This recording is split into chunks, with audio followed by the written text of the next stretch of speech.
거룩하시고 은혜로우시고 자비로우신 우리 아버지 하나님 감사합니다. 아무 소망 없었던 저희를 불러 구원해 주시고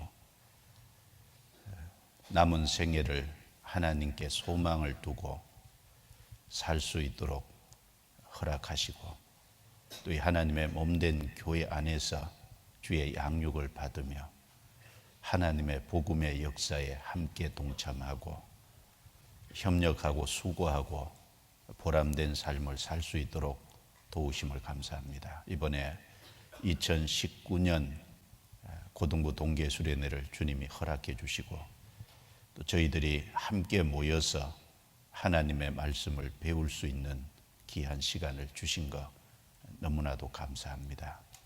우리에게 주어진 좋은 기회를 헛되이 흘려보내지 않도록 도와주시고 주 성령께서 말씀이 증거될 때 각 사람 속에 두루 역사하셔서 그 마음과 생각을 붙잡아 주시고 도와주옵소서.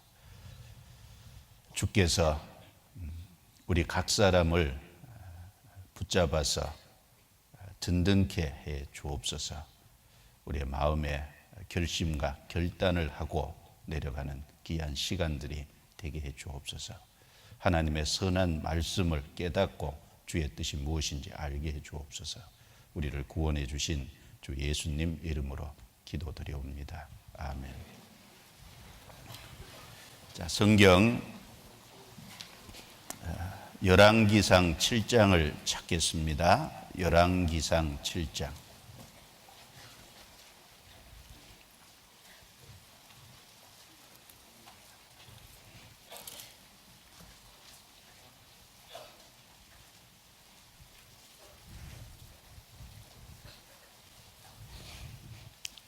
열왕기상 7장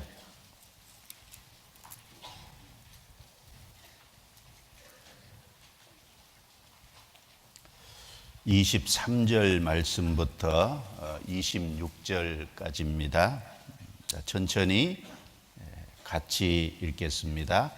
또 바다를 부어 만들었으니 그 직경이 10규빗이요 그 모양이 둥글며 그 고는 5규빗이요 주위는 30규빗 줄을 두를 만하며 그 가장자리 아래에는 돌아가며 박이 있는데 매 규빗에 10개씩 있어서 바다 주위에 둘렸으니 그 박은 바다를 부어 만들 때에 2줄로 부어 만들었으며 그 바다를 12소가 받쳤으니 셋은 북을 향하였고 셋은 서를 향하였고 셋은 남을 향하였고 셋은 동을 향하였으며 바다를 그 위에 놓았고 소의 뒤는 다 안으로 두었으며 바다의 두께는 한 손 넓이만 하고 그 가는 백야파의 식양으로 잔 가와 같이 만들었으니 그 바다에는 2000밭을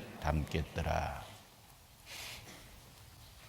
오늘 제목은 소와 성도라는 주제입니다.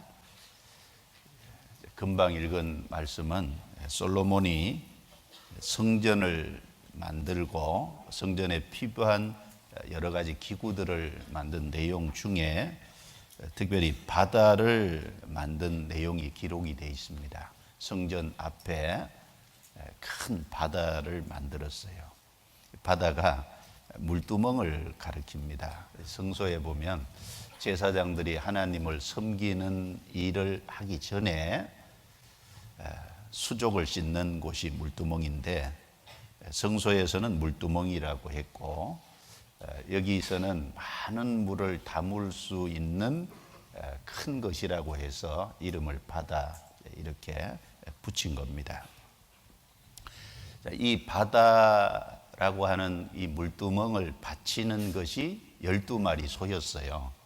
그리고 12마리가 3마리씩 동서남북을 향하도록 이렇게 받쳤습니다. 그리고 소의 뒤는 물두멍은 둥그니까 소의 뒤는 안쪽으로 향하고 얼굴은 바깥쪽으로 향하도록 이렇게 특별히 이제 만들었습니다. 여기 잠깐 보실까요? 자, 여기 이 물두멍인데 여기 이제 크니까 이제 바다라고 했어요. 여기 12마리 소가 이걸 이제 바쳤습니다. 이게 바다입니다. 이 성전 앞에 이 바다가 있었던 게 12마리 소가 바쳤는데 동서남북에 3마리씩 뒤는 안쪽으로 얼굴은 바깥쪽을 향하는 이렇게 만들었다는 겁니다. 그러면은 이 하나님이 주신 식양대로 만드신 건데 왜 이 12마리 이제 소가 바다를 바치도록 했을까? 이 12마리 소는 이스라엘 12지파를 상징하는 것입니다. 물론 이스라엘은 신약 성경에 하나님을 섬기는 참 성도를 이제 교훈하고 있죠. 이 소를 특별히 이제 바친 것은 많은 짐승들이 있잖아요. 뭐 말로 바칠 수도 있고 뭐 다른 무엇으로도 바칠 수 있는데 소를 바친 것은 하나님이 이스라엘 12지파가 소처럼 되기를 아마 원하셨기 때문에 소를 바치셨을 거예요. 하나님은 구원받은 참 성도가 소처럼 되기를 정말 원하실 겁니다. 소는 순종적이잖아요. 소 그러면 딱 첫 번째 생각나는 것이 순종. 소는 묵묵히 주인 말을 잘 따르지 않습니까? 그리고 소 그러면 얼른 생각나는 것이 부지런히 일하는 모습, 일꾼의 모습입니다. 그러니까 하나님은 이스라엘 12지파가 소와 같이 순종적이고 소처럼 성실한 일꾼이 되기를 정말 원하시고, 그리고 구약 시대 하나님께 바치는 많은 제물들 중에 대표적인 것이 소거든요. 소는 이제 하나님께 바쳐지는, 제물로 바쳐지는 헌신을 가리키고 있죠. 그래서 이스라엘 12지파가 소처럼 순종적이고 성실하게 일하는 일꾼의 모습으로 하나님께 헌신된 것을 바라셨듯이, 하나님은 신약 성경에 신약 시대 구원받은 모든 성도가 그와 같이 되기를 참으로 바라실 겁니다. 과거 농경 시대 때요, 집에 소 한 마리 있으면 이 소가 든든한 일꾼이에요. 소를 큰 일꾼, 모슴처럼 생각했잖아요. 소가 농사를 짓기 위해서 밭을 가는데도 소를 사용하고요. 그 다음에 추수해서 이렇게 곡식을 거둬들이면 그 곡식을 탈곡하는데도 소를 사용을 했잖아요. 그리고 또 그 탈곡한 곡식을 빻는 그 용도로도 이제 물매 속에 이렇게 할 적에 그 물맷돌 같은 것을 돌릴 적에요, 소를 사용했잖아요. 그리고 소는 어떤 물건을 이동하는데 운반수단으로도 소가 사용되고, 소가 하는 일이 많아요. 그래서 과거에 농경시대 때 집에 소 한 마리 있다 그러면 아주 그 대단한 일꾼으로 생각하고 소를 잘 활용해서 농부들은 이 일을 했습니다. 여기 소가 하는 일이 참 많죠. 여기 보시면 이 소가요 밭을 갈잖아요. 부지런히. 이게 이 열왕기상 18장인가에 보면 16장인가요? 17장. 이 엘리사 선지자가 소를 결의해서 가는데 12결의 소가 있고 엘리사는 맨 뒤에 있었더라 그랬는데, 소를 결의해서 간다고 할 때 이렇게 결의해서 가는 겁니다. 2마리씩 결의해서, 한 마리가 끄는 것보다 2마리가 합쳐서 끌면요 훨씬 힘이 있잖아요. 그러면 소가요 이렇게 2마리 소가 잘 협동해야 이 일을 잘할 수 있잖아요. 그래서 소는 이렇게 물건을 운반하는 용도로도 이렇게 사용을 하고요. 그 다음에 이 원앙소리, 경북 봉화에서 찍은 300만 명 정도 관객을 이제 동원하고 많은 사람이 봤는데, 이 할아버지랑 이 소가요 30년 지기래요. 30년 동안 충성되게 마지막 죽을 때까지 주인에게 자기 할 일을 묵묵히 다 하는 거 봐요. 그래서 이 하나님이 특별히 이 바다를 12마리 소가 바치게 한 하나님이 소를 만들어 놓으신 것이 아주 중요한 이유가 있을 거예요. 뭔가 소를 통해서 우리 크리스찬들을 교훈하고자 하는 아주 중요한 것이 있을 겁니다. 성경 욥기 12장을 찾겠습니다. 욥기 12장.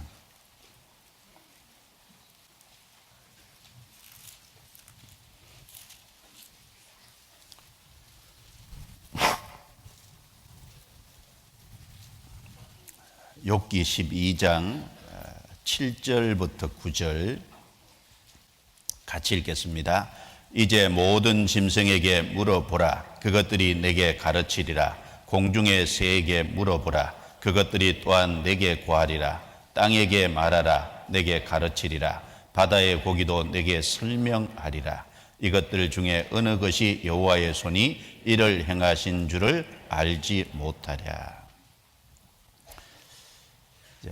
모든 짐승에게 물어보라. 그것들이 내게 가르치리라. 이렇게 말씀을 하셨습니다. 하나님이 짐승을 만들 때 각각의 짐승에게 하나님 편에서 부여해 주신 본능과 본성이라는 것이 있어요. 그리고 그 짐승을 그래서 사람은 잘 살펴보면 짐승에게 뭔가 배울 것이 있다는 겁니다. 짐승은 사람을 위해서 만들었고 사람은 하나님을 위해서 만들었어요. 그래서 사람은 참 변하기 쉽고 변덕이 많잖아요. 그런데 짐승은 하나님이 부여해 주신 본능과 본성이라는 거 있으니까 그 본능과 본성이 일정한 거예요. 그래서 사람 편에서 변하기 쉬운데 그 짐승을 만들어 놓고 짐승을 잘 관찰함으로 인해서 짐승을 통해서 뭔가 사람을 가르치려고 하시는 것이 있다 그 말입니다. 그래서 짐승을 잘 살펴보면은 하나님이 만드셨다는 하나님의 존재도 알 수 있고 짐승을 잘 살펴보면 거기서 우리가 배울 것이 틀림없이 있어요. 그래서 짐승에 부여된 본능과 본성을 통해서 하나님 우리를 교훈하시는 걸 특별히 소를 통해서 이 시간 좀 생각을 해보겠습니다. 소를 통해서 배워야 될 것이 가장 큰 것이 순종이에요. 다른 것을 이제 여러 가지 말씀드리겠지만 제일 큰 부분이 순종입니다. 사람이 하나님께 순종을 하고 또 부모에게 순종할 수 있다면 얼마나 좋겠어요. 부모에게 순종하는 것은 하나님께 순종하는 것을 배우는 거예요. 보이는 부모를 순종치 못하는 사람이 보이지 않는 하나님을 바르게 섬길 수가 없을 거예요. 사람은 보이는 부모를 통해서 보이지 않는 하나님을 섬기고 순종하는 것을 배워가는 거예요. 그래서 하나님과 사람 사이에 부모가 있습니다. 하나님도 우리 아버지라고 하잖아요. 부모의 모습을 잘 통해서 하나님이 어떤 분인지를 알고 또 하나님을 섬겨가는 모습을 배워야 돼요. 그래서 가장 중요한 것은 순종을 좀 배우면 좋겠다. 이걸 좀 부탁을 드리고 싶습니다. 몇 가지 좀 생각을 좀 해볼 텐데 소의 특징을 몇 가지 보면 첫 번째, 소는 주인을 알지 않습니까? 자기가 누구 소유인지 자기 주인이 누군지를 잘 알아보는 거예요. 옆집의 아저씨하고 자기를 기르는 주인하고요, 소는 구분을 해요. 이사야 1장 찾겠습니다. 이사야 1장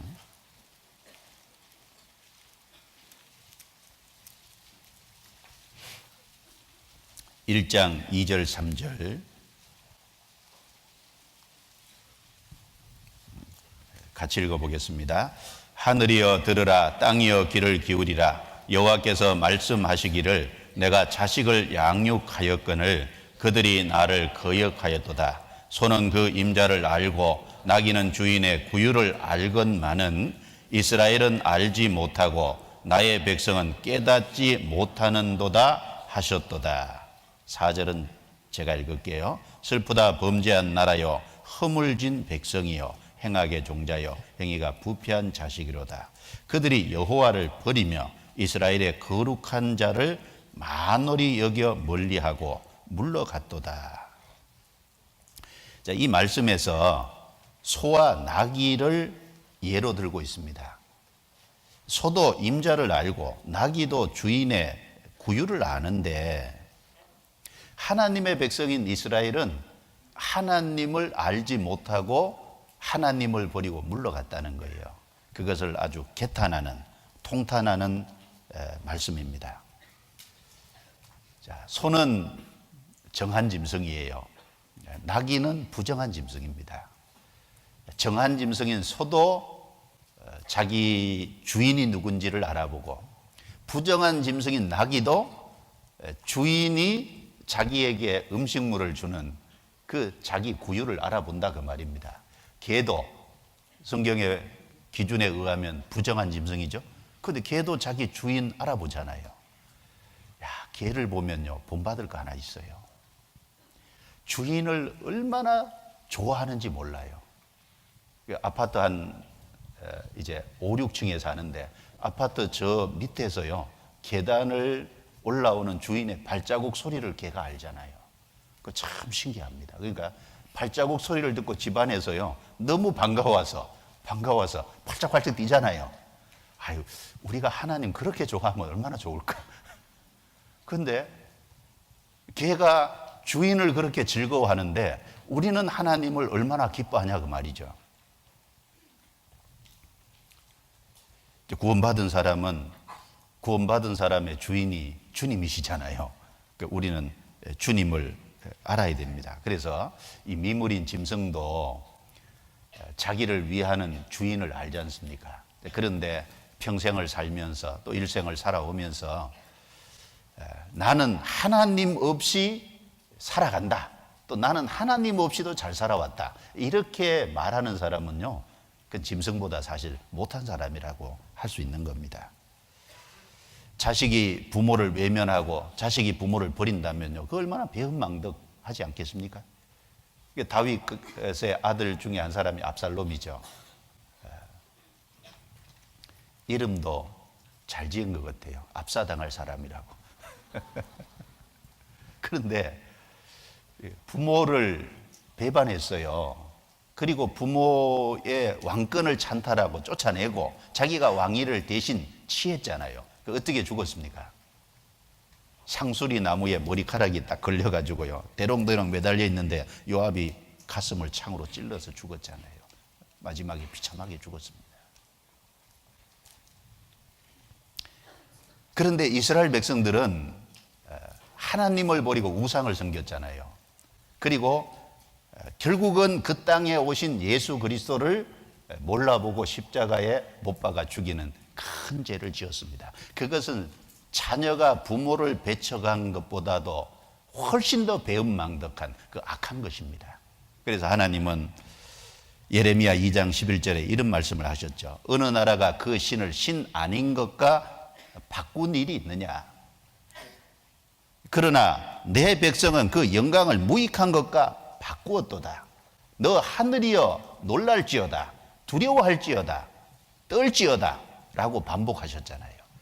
너무너무 악한 일이기 때문에 하늘도 놀라고, 그리고 두려워하고, 그리고 떨지어다 라고 말씀을 하고 있습니다. 부모가 자식이 부모를 버리고 외면하고 그 배은망덕인 것인데, 하나님을 사람이 모른다면 그건 훨씬 더 악한 겁니다.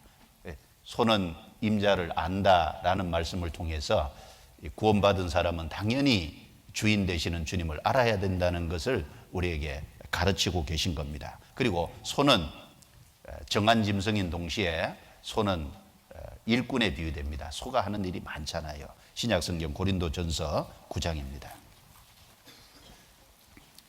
고린도전서 9장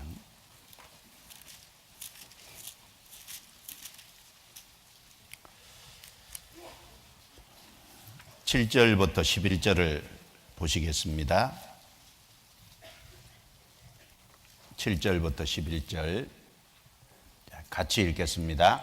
누가 자비량하고 병정을 다니겠느냐? 누가 포도를 심고 그 실과를 먹지 않겠느냐? 누가 양떼를 기르고 그 양떼의 젖을 먹지 않겠느냐? 내가 사람의 예대로 이것을 말하느냐? 율법도 이것을 말하지 아니하느냐? 모세 율법에 곡식을 밟아 떠는 소에게 망을 씌우지 말라 기록하였으니 하나님께서 어찌 소들을 위하여 염려하심이냐? 전혀 우리를 위하여 말씀하심이 아니냐. 가연 우리를 위하여 기록된 것이니 밭가는 자는 소망을 가지고 갈며 곡식 떠는 자는 함께 얻을 소망을 가지고 떠는 것이라. 우리가 너희에게 신령한 것을 뿌려 쓴즉 너희 육신의 것을 거두기로 과하다 하겠느냐. 거기까지입니다.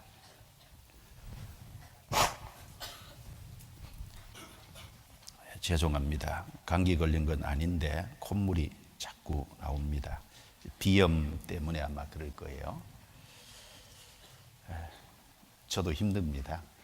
좀 양해를 좀 해주시면 좋겠습니다. 자, 여기 소는 일꾼에 비유된다는 말씀을 하셨어요. 사람이 포도를 심으면 실과를 먹는 건 당연하다는 얘기죠. 그리고 양떼를 기르면 그 양떼 젖을 먹는 건 당연하다는 겁니다. 그것을 말씀하면서 사람의 예대로 말하냐. 구약 모세 율법에도 일하는 소의 입에 망을 씌우지 말라고 말씀하지 않았느냐. 부지런히 일하고 있는 그 소의 입에 아까 망을 씌운 거 하셨죠. 아니, 소가 얼마나 먹는다고 그 망 씌우냐. 열심히 일하는 것은 일한 대가로 먹는 게 당연하지 않냐. 그러면은 그걸 소를 위해서 염려하신 거냐. 그게 아니라 신약 시대 하나님의 일꾼인 참 성도를 위해서, 일꾼들을 위해서 하신 말씀이라는 거예요. 밭을 가는 사람은 소망을 가지고 밭을 갈고, 그리고 곡식을 떠는 자는 함께 얻을 소망을 가지고 곡식을 떤다. 그런 것처럼 하나님은 부지런히 일하는 일꾼에게 적당한 것으로 보상해 주신다는 것을 여기 말씀을 하신 겁니다. 신령한 것을 위해서 살면 하나님이 육신의 것도 채워주시는 게 맞죠? 너희는 먼저 그의 나라와 그의 의를 구하라. 그리하면 이 모든 것을 너희에게 더하시리라. 같은 말씀입니다. 예수님은 이 땅에 하나님의 종으로 오셔서 소처럼 묵묵히 실제로 일을 하셨잖아요. 그리고 하나님의 뜻인 구원의 복음을 완성하는 일을 다 완성하시고 가셨습니다. 정말 예수님은 소처럼 묵묵히 일을 하셨어요. 그래서 신약 성경 4복음서 중에 마가복음을 가르쳐서 소의 복음이다, 그렇게 말하는 거 아시죠? 마태복음은 사자복음이라고 하고, 마가복음은 소의 복음이라고 하고, 누가복음은 인자 사람 복음이라고 하고, 요한복음은 독수리 복음이라고 합니다. 예수님의 네 가지 측면을 사복음서에서 잘 설명해 준 거라. 왜 네 가지 복음서가 필요하냐?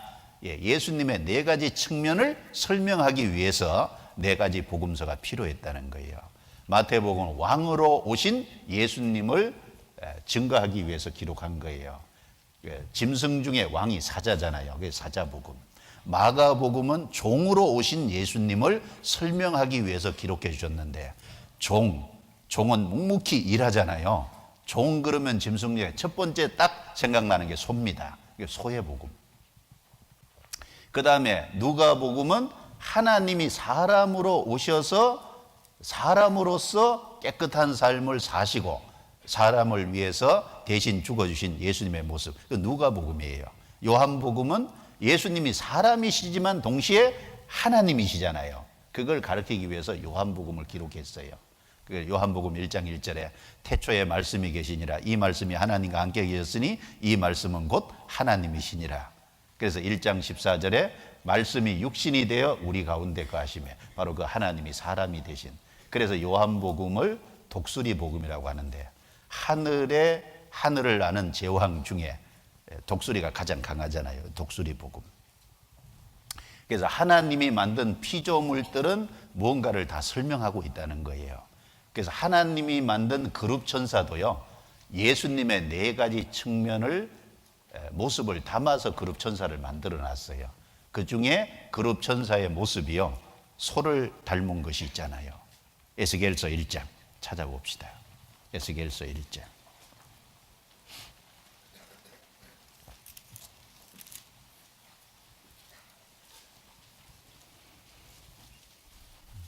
에스겔서 1장 10절입니다.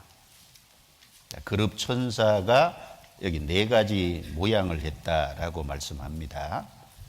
자, 어떤 모양인지 한번 보죠. 같이 읽겠습니다. 그 얼굴들의 모양은 넷의 앞은 사람의 얼굴이요 넷의 우편은 사자의 얼굴이요 넷의 좌편은 소의 얼굴이요 넷의 뒤는 독수리의 얼굴이니. 여기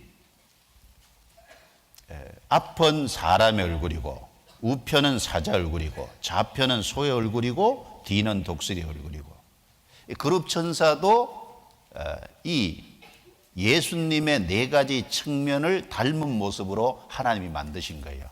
왜냐하면 하나님 가까이서 보자고 하고 있으니까 예수님의 모습을 닮게 만드신 겁니다.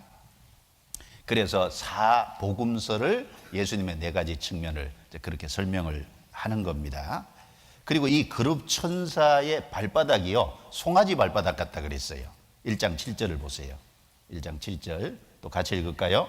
그 다리는 곱고 그 발바닥은 송아지 발바닥 같고 마강한 굴이 같이 빛나며. 무슨 발바닥 같다고요? 소의 발바닥. 소의 발바닥 보셨어요? 소의 발바닥 보면요 참 잘 걷게끔 돼 있어요.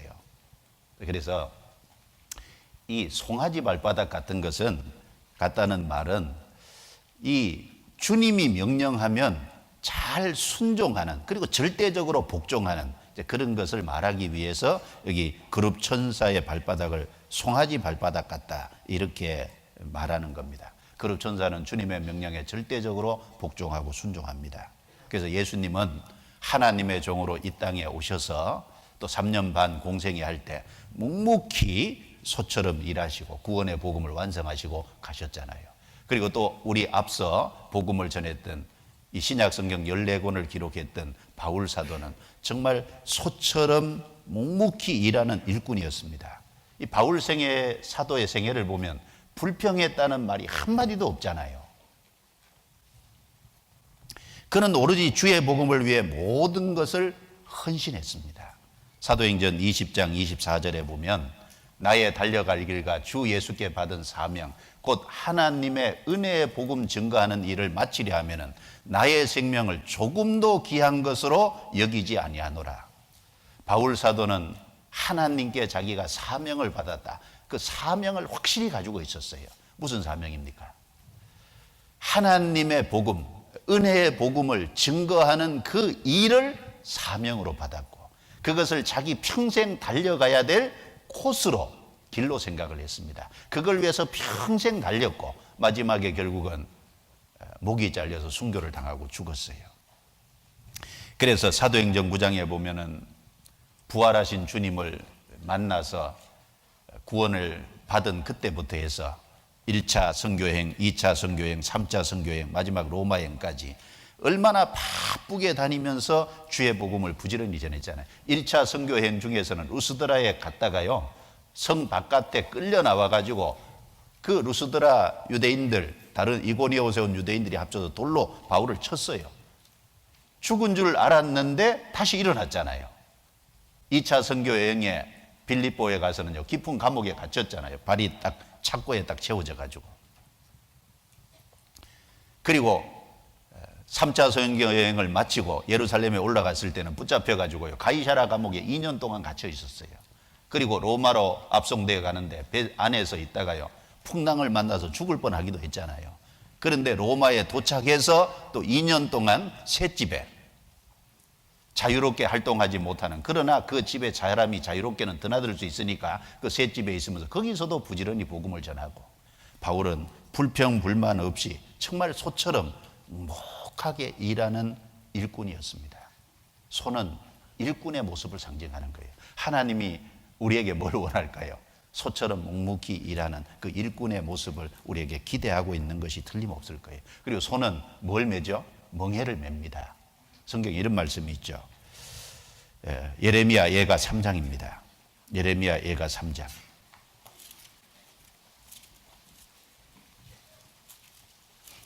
예레미야 예가 3장.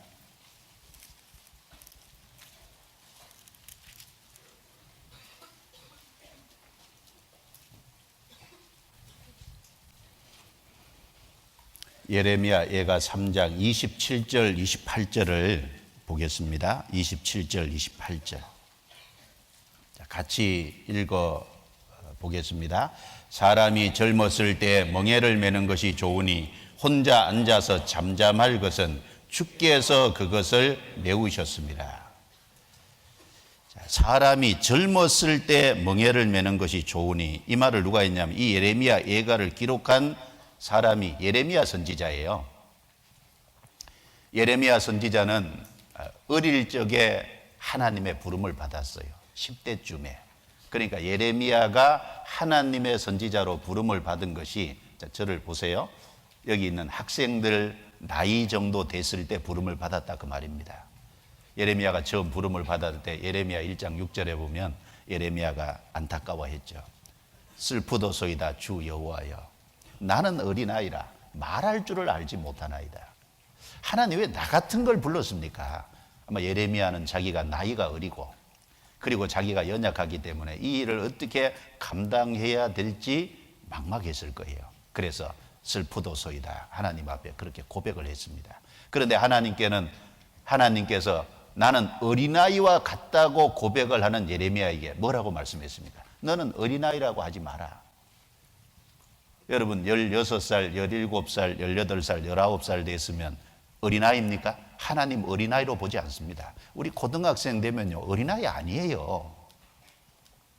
예레미야는 그때 부름을 받았다니까요. 너는 아이라 하지 말고 내가 너를 어디에 보내든지 너는 가며 내가 내게 무엇을 말하든지 너는 말할지니라라고 말씀하셨고, 예레미야는 그 공고를 받았어요. 그래서 그때부터 사역을 했는데 무려 50년 이상 긴 사역을 했습니다. 예레미야는 중간에 어려움을 겪었어요. 그래서 중간에 그만둘까 하는 생각도 했습니다. 그러나 끝까지 그 사역을 잘 감당했어요. 예레미야는 10대 때 하나님이 메워주신 멍에를 맨 거예요.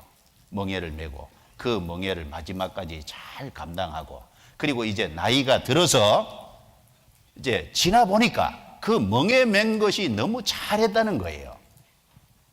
비록 그 멍에를 맴으로 인해서 수고하고 고통당하고 슬퍼하는 그런 적들도 있었지만, 그러나 그 자신이 멍에를 메고 사역한 그 사역이 결코 헛되지 않고 자기가 정말 하나님 앞에서 그 멍에 메고 살아온 것이 잘 살아왔다는 것을 확신하기 때문에 나이 들어서 젊어서 멍에를 메는 것이 좋다고 이제 다른 사람을 향해서 권고하고 있는 거잖아요.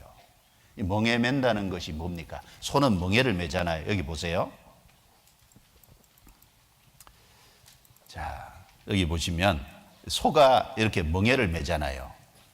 이 소가 멍에를 맨다는 것은 뭘 말하냐면 멍에를 매야만 짐을 실을 수 있는 거예요. 이렇게 멍에를 매서 멍에에 연결해서 이렇게 수레도 연결시키고 여기 농기구도 여기 연결시키고 해서 밭을 가는 용도로도 짐을 끄는 용도로도 멍에를 매야만 거기다 짐을 올려놓고 끌고 갈 수 있잖아요. 소는 멍에를 매듯이 예레미야는 젊었을 때요. 젊었을 때 하나님이 메워주신 선지자라는 멍에를 맸다는 거예요.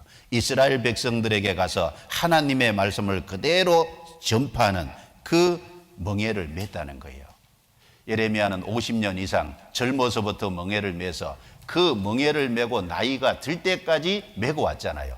이제 멍에를 메고 살아온 산 증인으로서 젊었을 때 멍에를 메는 것이 좋다 이렇게 권고하고 있는 겁니다. 예레미야는 자기는 멍에를 메고 살아오면서요, 옆에 있는 이스라엘 백성들은 하나님의 멍에를 메지 않음으로 인해서요 고통당하는 많은 것을 봤습니다.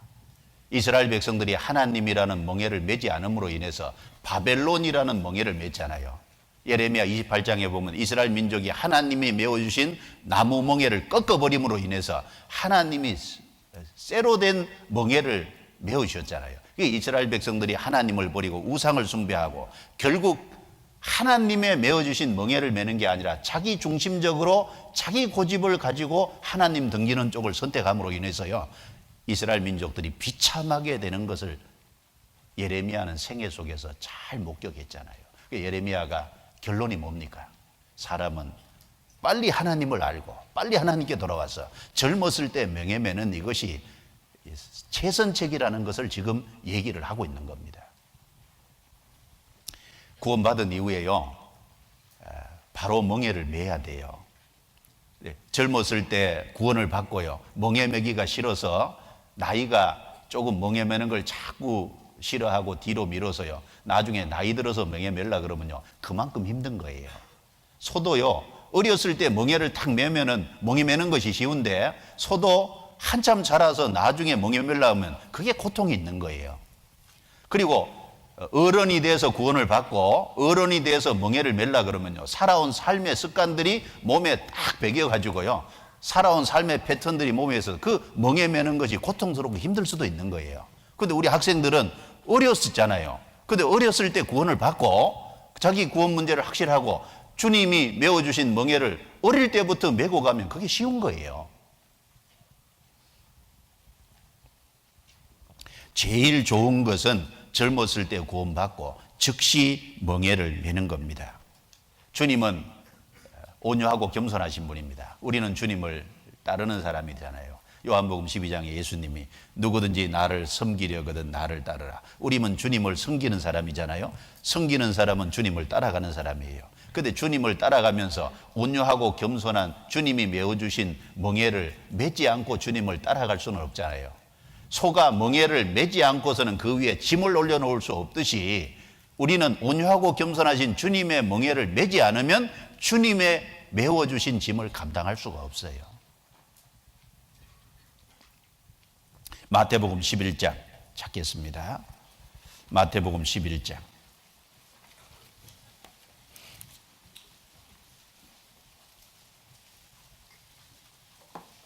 29절 30절.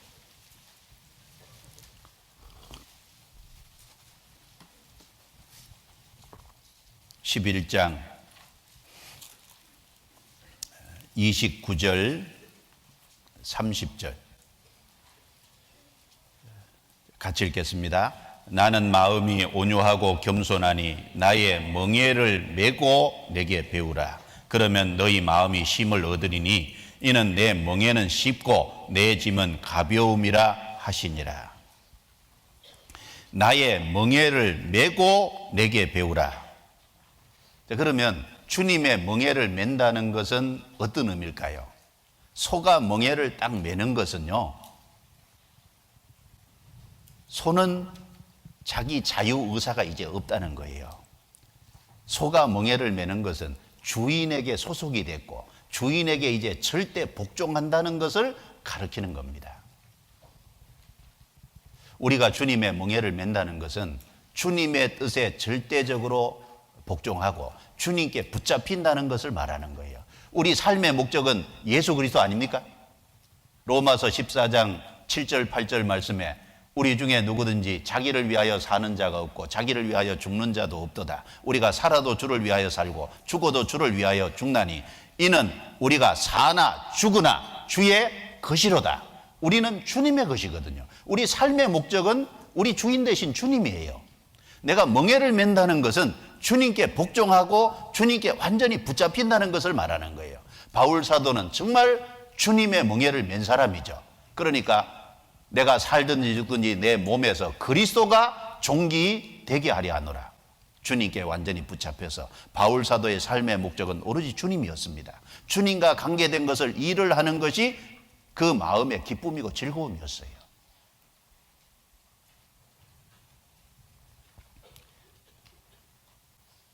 나의 멍에를 메고 내게 배우라. 우리는 주님이 메워주신 멍에를 메야 됩니다. 내가 구원을 받았다면은 젊었을 때 구원받은 것이 얼마나 감사해요. 그리고 주님이 주의 것이라고 하는 말씀대로 주님의 것이라는 걸 내 삶에 인정하고 그리고 내 삶에 주님을 삶의 목적으로 삼아서 주님의 일과 관계된 것을 목적으로 삼아서 내가 주님께 붙잡혀야 될 거예요. 나의 멍에를 메고 내게 배우라. 그리하면 너희 마음이 쉼을 얻으리니 구원받은 사람이 주님의 멍에를 안 맬라고, 주님께 복종을 안 하려고 그러면 그럴수록요 고통이 더 심해요. 더 어려워요. 그런데 어렸을 적에 구원받았으니까 멍에 매는 것도 얼마나 쉬워요. 아직 삶이 고착화가 안 됐으니까 주님이 메우신 멍에 속에 딱 짊어지면은 제일 좋은 거잖아요. 젊었을 때 멍에 매는 것이 좋다니까요. 그리고 여기 말씀하시기를 이는 내 멍에는 쉽고 내 짐은 가벼움이라 하시니라. 주님이요 너무 무거운 짐 안 지어주셔요. 그러니까 걱정하지 말아요. 멍에 맨다고 해서 막 짐지기 어려운 걸 지라고 하는 것으로 생각하면 안 돼요. 소도요 튼튼한 소가 있고 약한 소가 있고 좀 힘이 더 센 소가 있고 힘이 약한 소가 있고 그럴 적에요 그 주인이 소의 분량을, 힘의 분량을 지혜로운 주인은 잘 알아서요 적당한 양의 어떤 짐을 올려놓을 거예요. 쓰러질 짐을 올려놓겠어요? 그러진 않잖아요. 주님도 우리 각 사람의 믿음의 분량만큼 적당하게 멍에를 메워주시는 거지 쓰러질 정도의 멍에를 메워주시지 않습니다. 그러니까 너무 걱정할 필요 없어요. 그리고 이는 내 멍에는 쉽고 내 짐은 가벼움이라는 말씀은 주님께서 함께 져주시기 때문에 가벼운 거예요. 쉬운 겁니다. 그래서 사람이 젊었을 때 멍에를 매는 것이 좋으니 혼자 앉아서 잠잠할 것은 주께서 그것을 메우셨습니다. 그 말씀을 좀 생각해 보면 혼자 앉아서 잠잠할 것은 각 사람이 매야 될 멍에가 각각 따로 있다는 것을 말합니다. 혼자 매야 될, 자기가 매야 될 멍에가 있는 거예요. 앉아서 그 말은 정말 주님의 멍에를 멜라면요 앉아서 그 말대로 겸손하지 않으면 멍에를 멜 수 없잖아요. 그리고 잠잠할 것은 불평불만이 없어야 돼요. 이제 학생 때요 불평불만하는 게 좋은 게 아닙니다. 주님이 우리를 지옥에서 건져줬으면 가장 좋은 것을 얻은데 지금부터 아무것도 안 줘도 불평불만할 것이 없잖아요. 세상 사람들은 세상의 것을 다 얻었다고 해도 결과는 영원한 지옥에 가는데 우리를 거기서 건져서 영원한 천국에 들어가게 해주신 그것만 해도 사실은 너무너무 감사하고 불평할 것이 없어야 돼요. 혼자 앉아서 잠잠할 것은 잠잠해야 되거든요. 주님이 멍에를 메워주시더라도 잠잠해야 됩니다. 왜? 주께서 그것을 메우셨습니다. 주님이 메우셨거든요. 그런데 주님이 메워주신 나무 멍에를 싫어하면 주님이 쇠 멍에를 메워주실 수도 있어요. 그러면 더 고통스럽잖아요. 성경 예레미야 28장 찾아보겠습니다. 이스라엘 백성들은 나무 멍에를 싫어해서 하나님이 쇠로 된 멍에를 메워주셨다고 했어요. 예레미야 29장 13절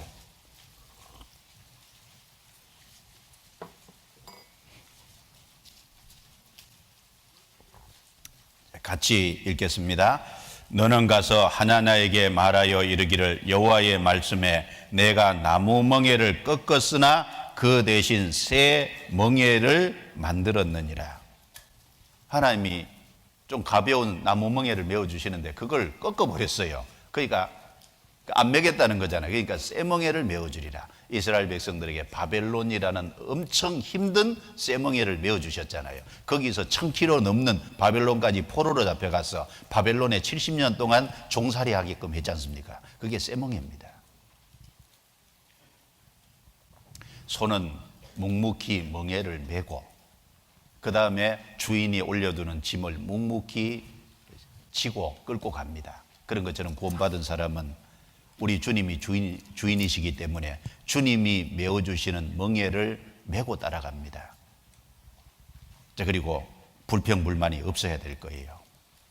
자, 성경 욥기 1장 찾아보겠습니다. 욥기 1장 14절. 욥기 1장 14절입니다.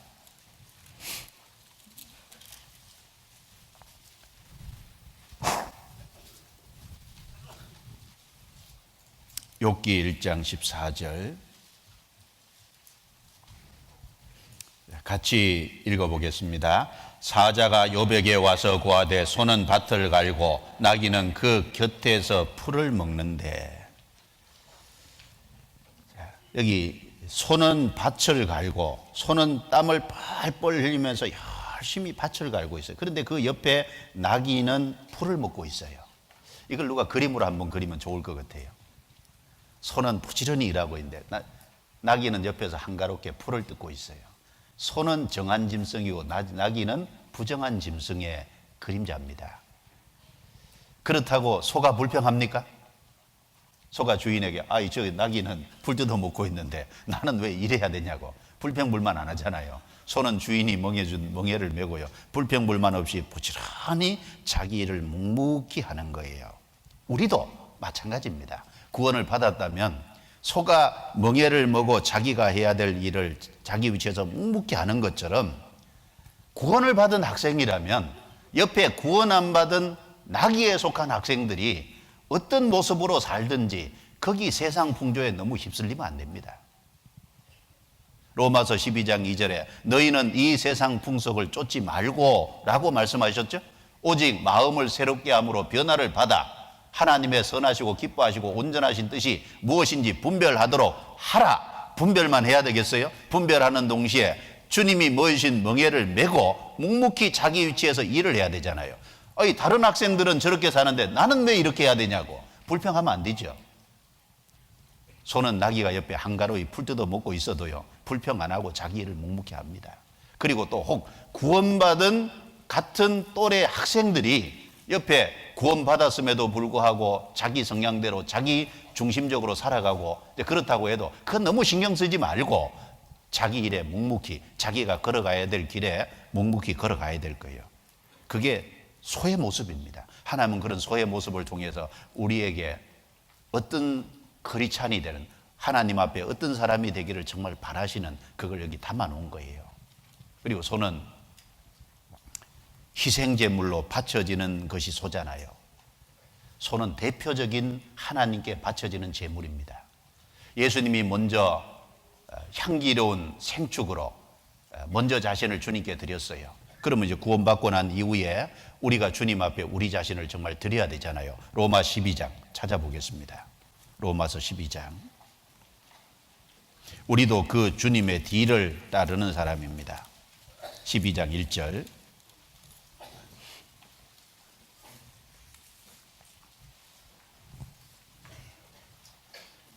(12장 1절) 같이 읽겠습니다. 그러므로 형제들아, 내가 하나님의 모든 자비하심으로 너희를 권하노니 너희 몸을 하나님이 기뻐하시는 거룩한 산 제사로 드리라.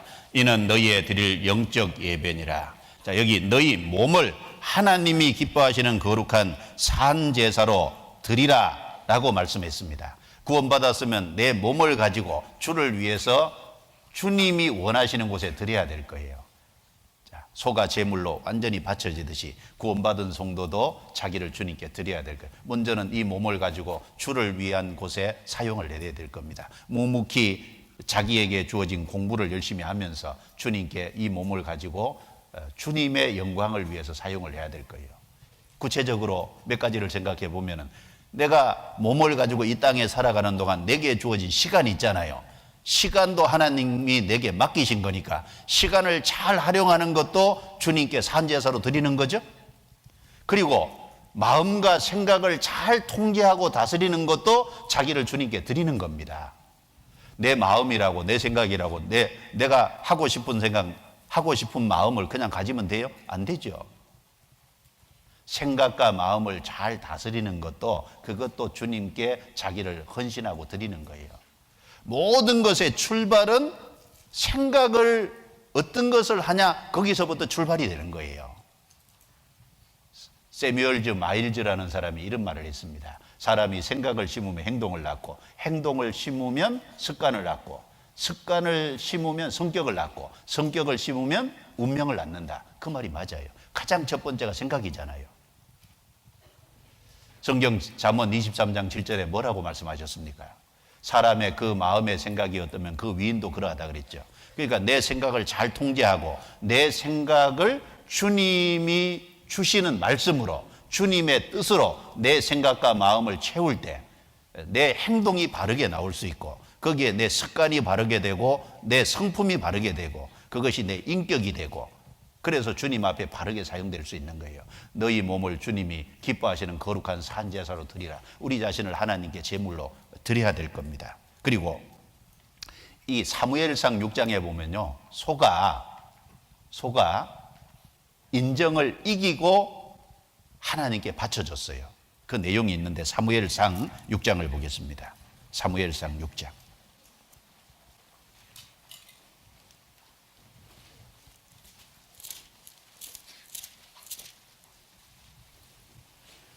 사무엘상 6장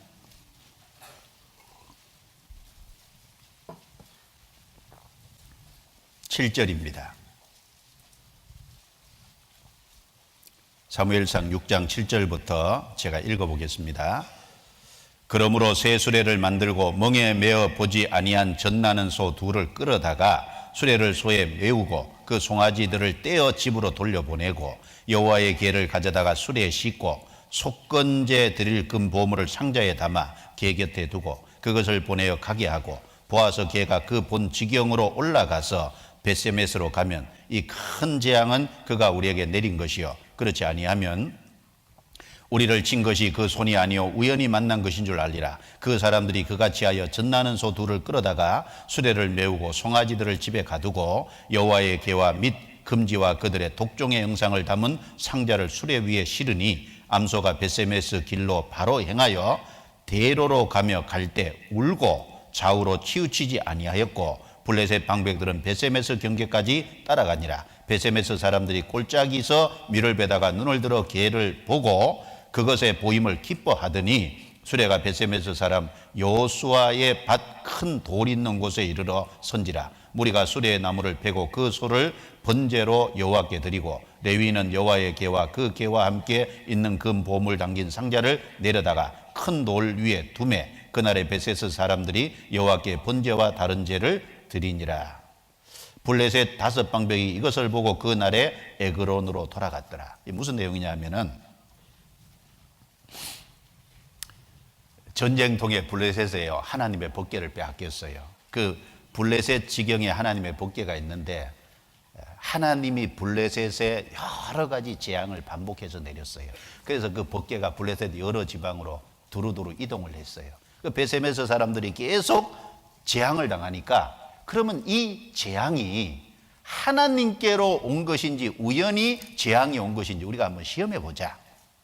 그래서 아직 멍에 메어 보지 않은 암소 둘을 끌어다가 수레에 이제 메고 그 수레 위에 법궤를 싣고 그리고 그 수레를 법궤를 실은 그 소가 벳세메스 이스라엘 땅으로 똑바로 가면 치우치지 않고 이건 하나님께로부터 이 재앙이 온 거다. 그런데 만약 소가 치우치거나 하면은 이건 우연히 온 것이다. 한번 테스트 해보자 그랬어요.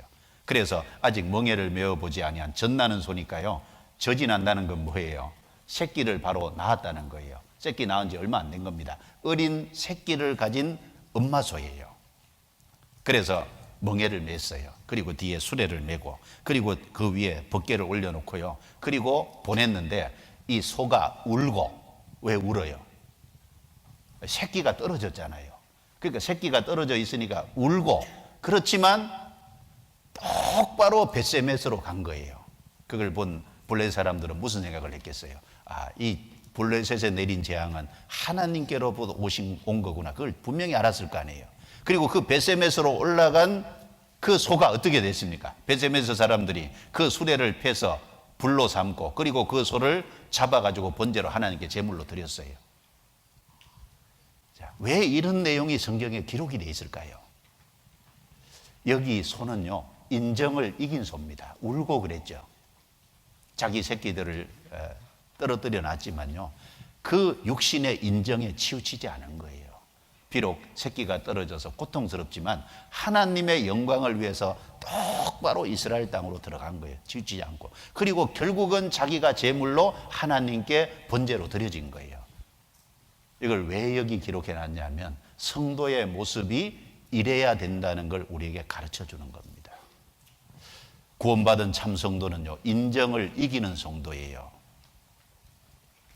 부모가 또 옆에 있는 형제가 주변의 사람들이 하나님 믿지 말라 그거는 받아들일 수 없죠.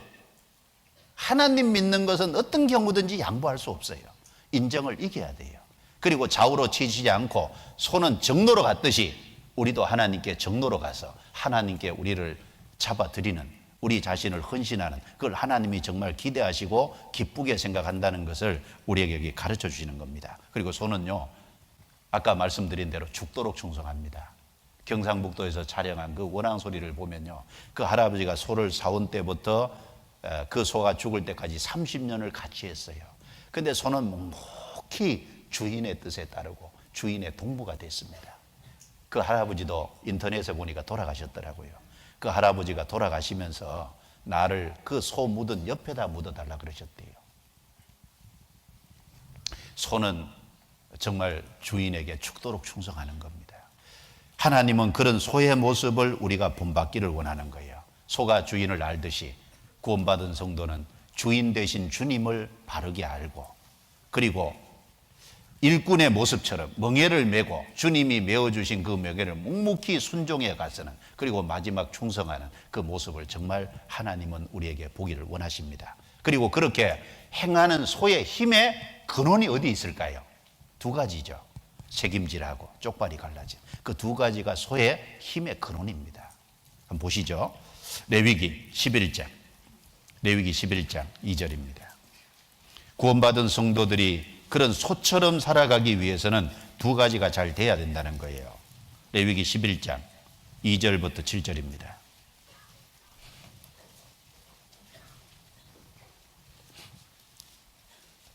레위기 11장 2절부터 7절 제가 읽어볼게요. 11장 2절입니다.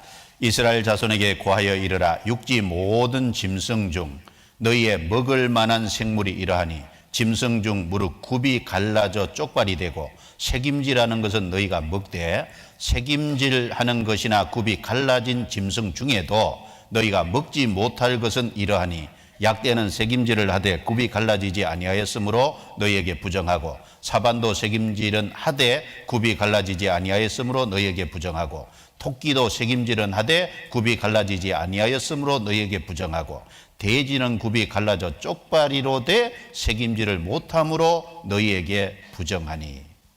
자, 하나님이 육지 모든 짐승 중에 두 가지가 되면 정한 짐승이고, 두 가지 중에 한 가지만 있고 한 가지가 있지 않으면은 부정한 짐승이라고 그랬어요. 이 새김질하고 쪽발이 갈라진 대표적인 짐승이 사실은 소입니다. 여기 보시죠. 소는요, 발굽이 갈라졌어요. 여기 보시죠. 이게 소 발인데 여기 발굽이 이렇게 정확하게 갈라졌잖아요. 굽이 갈라졌습니다. 이렇게 굽이 갈라졌죠. 보세요. 굽이 정확하게 갈라졌습니다. 근데 이건 무슨 발일까요? 돼지. 예. 돼지도 굽이 갈라졌어요. 그런데 돼지가 부정한 것은 새김질을 못하는 거예요. 근데 이것은 무슨 발일까요? 말입니다. 말은 보세요. 굽이 안 갈라졌어요.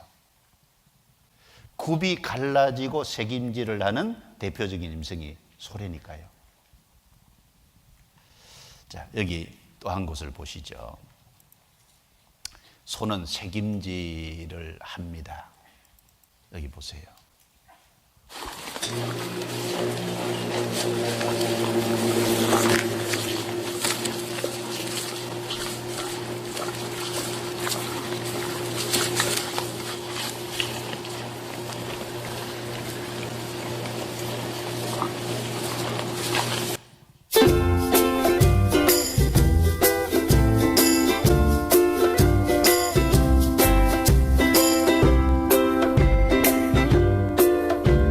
아까는 여물 먹는 모습이고 지금은 뭐 하는 걸까요? 뭘 계속 씻고 있어요. 봐요. 뭘 계속 씻고 있어요. 그러니까 소가요, 이게 계속 여물 먹을 때가 아니라 꼴 먹을 때가 아닌데 계속 뭔가 씻고 있는 게 이게 새김질이죠. 소는 위가 4개 있다 그러잖아요. 그런데 이 위에 넣어놨던 이 양식을요, 다시 끄집어내 가지고 시간이 있을 때 계속 씹어서 잘게 씹어서 다시 다른 위에 넣고, 또 끄집어내 가지고 또 씹어서 넣고, 그렇게 해서 자기 몸에 들어간 모든 그것을요 완전히 영양분은 섭취하고 찌꺼기만 내보내는 거예요. 이게 초식동물이지만 힘이 아주 세지 않습니까? 소가 하루에 새김질을 몇 시간 하는지 아세요? 저도 뭐 계산을 안 해보고 관찰을 안 해봐서 모르는데 인터넷을 보니까요, 소가 하루에 새김질하는 시간이 무려 8시간이래요. 긴 시간을 사실은 소가 새김질을 합니다. 구원받은 사람이 말씀을 그렇게 묵상하면요, 진짜 영혼이 튼튼해질 거 아니에요. 구원받은 사람이 말씀을 묵상하고 말씀의 뜻을 새기고, 이제 마음을 좀 가라앉히고, 그리고 깊이 말씀을 생각하고 하나님의 뜻을 생각하는 시간을 많이 가지면요, 이 영혼이 얼마나 튼튼해지겠어요. 그러면 길을수록 마음속에 하나님의 존재가 훨씬 커지고 말씀이 훨씬 충만하게 되고, 그 사람은 정말 무엇이라도 할 수 있을 거예요. 그리고 또 하나는 쪽발이 갈라진 것처럼 이 세상에서 구별되는 거잖아요. 소의 힘이 두 가지입니다. 새김질하고 쪽발이 갈라진, 그걸 하나님이 정하다고 했어요. 구원받은 성도에게 하나님이 원하시는 게 뭐겠어요? 이 세상에서 구별되고 책임질을 열심히 하는 거예요. 그게 시편 1편 1절 2절 말씀이잖아요. 같이 찾아보겠습니다. 시편 1편 1절 2절.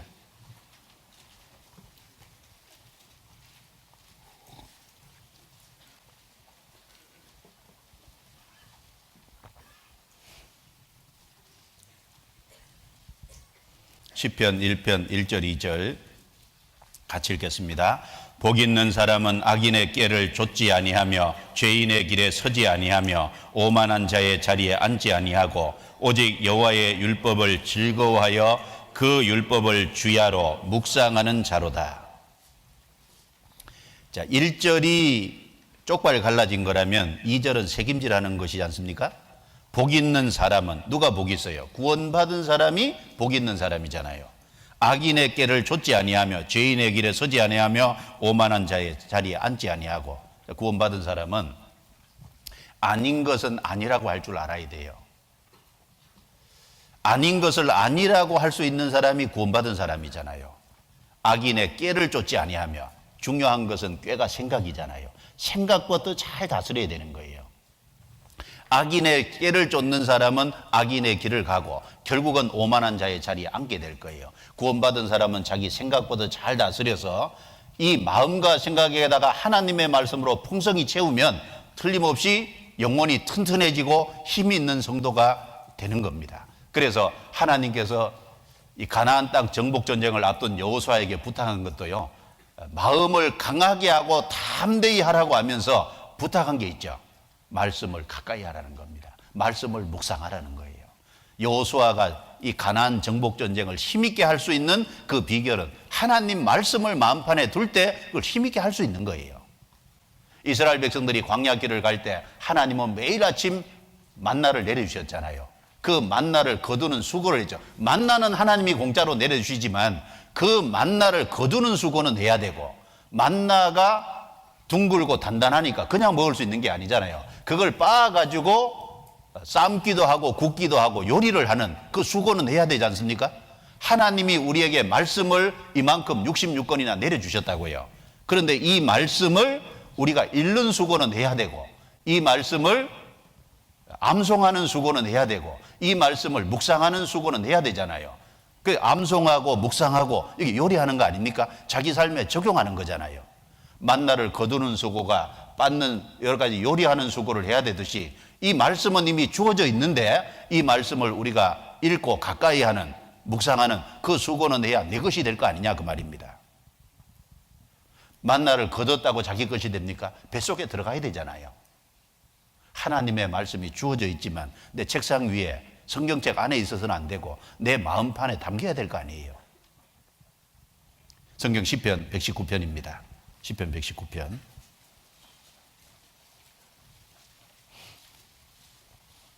이 다윗은 이런 태도와 마음을 가지었기 때문에 힘있게 살 수 있었던 겁니다. 시편 119편 147절 148절 같이 읽겠습니다. 내가 새벽전에 부르짖으며 주의 말씀을 바라싸우며 주의 말씀을 묵상하려고 내 눈이 야경이 깊기 전에 깨었나이다. 주의 말씀을 바라싸우며 새벽전에 주의 말씀을 묵상하려고 내 눈이 야경이 깊기 전에 깨었나이다.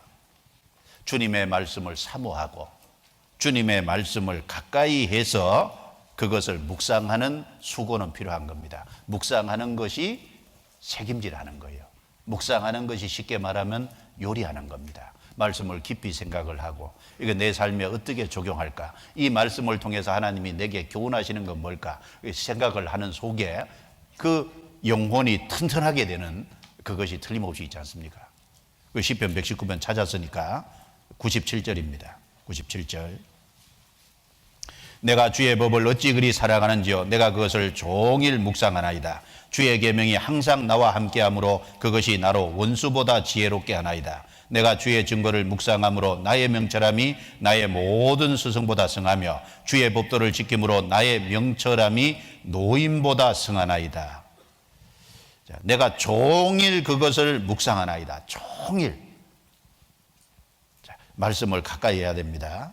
그 주님의 계명을 가까이 하면은 여기 자기의 모든 스승보다 승하고 노인보다 승하다 그랬어요. 노인은 오래 살았으니까 경험이 많은데 성경을 가까이 하면 안 살아봐도 성경 속에 답이 있으니까 지혜로운 자가 되는 거지 않습니까? 이 세상의 모든 스승보다 성경은 모든 것에 정답을 가지고 있는 거니까 성경 가지고 얘기하면 무조건 이기게 돼 있잖아요. 지혜로운 겁니다. 그래서 소의 힘의 근원이 대세김질하고 발굽이 갈라진 거듯이 구원받은 성도는 이 세상의 죄와 구별되고 그게 힘입니다. 구원받은 성도가 성결할 때 힘이 있는 거예요. 또 한 가지는 새김질할 때 힘이 있습니다. 그 두 가지를 우리가 깊이 생각을 하는 게 좋겠습니다. 그리고 소에게서 나쁜 것이 있는데 소에게서 본받지 말아야 될 것이 있어요. 뭘까요? 대표적으로 두 가지 좀 든다면 소는 받는 버릇이 있어요. 그리고 소는 좀 느리잖아요. 게으른 거. 그래서 받는 버릇은 좀 단속하는 게 필요하고 게으르고 안일한 건 다스리는 게 필요하지 않습니까? 소는 받는 버릇이 있습니다. 출애굽기 21장 찾아보겠습니다. 출애굽기 21장.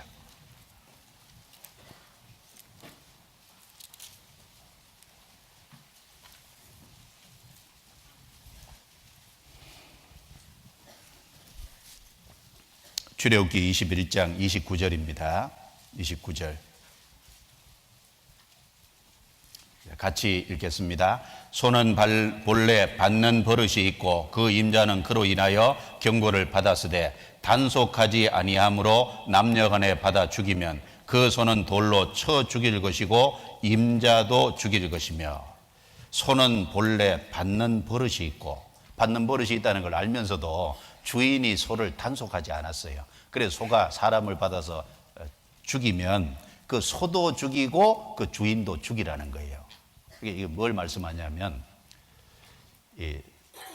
사람은 아담 안에서 이 땅에 태어날 때 타락된 본성을 갖고 났잖아요. 그래서 우리 속에요 하나님 보시기에 합당치 못한 우리의 육신적인 어떤 버릇이라는 것이 있는 겁니다. 육신적인 어떤 못된 기질이나 습성이 있는 것인데 이것을 잘 다스려야 되는 거예요. 단속하지 아니하면 문제가 있는데 단속하면 괜찮잖아요. 아담 안에 가지고 난 성품이 있어도 그런데 우리 속에 성령이 오셨으니까 성령께서 힘을 주시고 성령의 인도를 받으면 그 육신의 것을 단속하고 다스릴 수 있지 않냐 그 말입니다. 다스릴 수 있는 힘이 와 있거든요. 다스려야 되는 겁니다. 예수님은 욕을 받으시되 욕하지 않으셨죠. 예수님은 거짓이 없으셨습니다. 하나님께 모든 것을 의탁했어요. 그 예수님의 모습을 우리도 삶 속에서 본받아 가야 될 겁니다. 잠언 24장 29절에 보면 너는 그가 내게 행한 같이 나도 그에게 행하여 그 행한 대로 갚아주리라 말하지 말라 그랬어요. 다른 학생이 내게 어렵게 한다고, 다른 학생이 나를 힘들게 한다고, 다른 학생이 나한테 그렇게 했다고 나도 그렇게 갚아주리라, 다른 사람이 내게 그렇게 했다고 나도 갚아주리라, 그건 합당치 않는 겁니다. 그건 보복하는 거잖아요. 주님은 거짓이 없으신 분이고 주님은 죄를 지으신 분이 없습니다. 그럼에도 주님은 욕을 받으셨고 그래도 주님은 오해를 받으셨고 주님은 다른 사람에게 핍박을 받고 그래도 주님은 그것을 보복하지 않고 공의로 행하는 하나님께 부탁하셨지 않습니까? 우리도 그런 태도와 자세가 마땅한 겁니다. 성경 잠언 29장 찾아보겠습니다. 잠언 29장